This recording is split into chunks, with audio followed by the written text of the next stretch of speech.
বুবলি আপুরা huge comment করছে আমাকে মহানুভবতা শিখাইতে আসছে।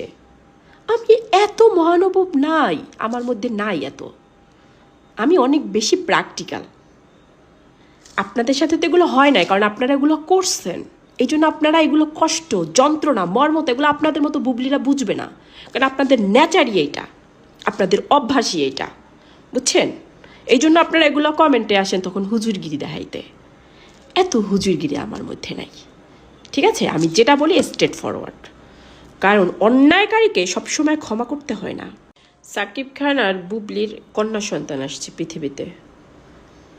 ওয়েলকাম বাচ্চাটাকে, সুস্থ বাচ্চা জন্ম দিয়েছে, বাচ্চাটা সুস্থ থাকুক, ভালো থাকুক, সেটা নিয়ে তো দুই কথা নেই। একটা পোস্ট করছিলাম যে সকল খানদের আল্লাহ এরকম করে একটা কন্যা সন্তান দান করুক। যারা অন্যের মেয়ের জীবন নষ্ট করছে তাদের মেয়ের সাথেও সেরকমটা হোক, তারা বাবা হিসেবে বুঝতে পারুক যে ওই মেয়েটার জীবন নষ্ট করায় তার মা বা পিতামাতা কি পরিমাণ কষ্ট পেয়েছিল। এটাই তো, এটা নর্মাল বিষয়।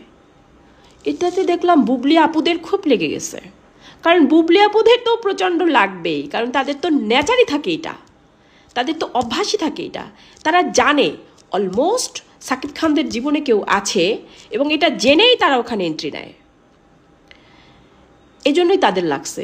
কমেন্ট সেকশানে দেখলাম অপবিশ্বাসদের লাগে নাই, তারা এটাকে অ্যাপ্রিসিয়েট করছে, বাট বুবলি আপুরা হিউজ কমেন্ট করছে আমাকে মহানুভবতা শিখাইতে আসছে।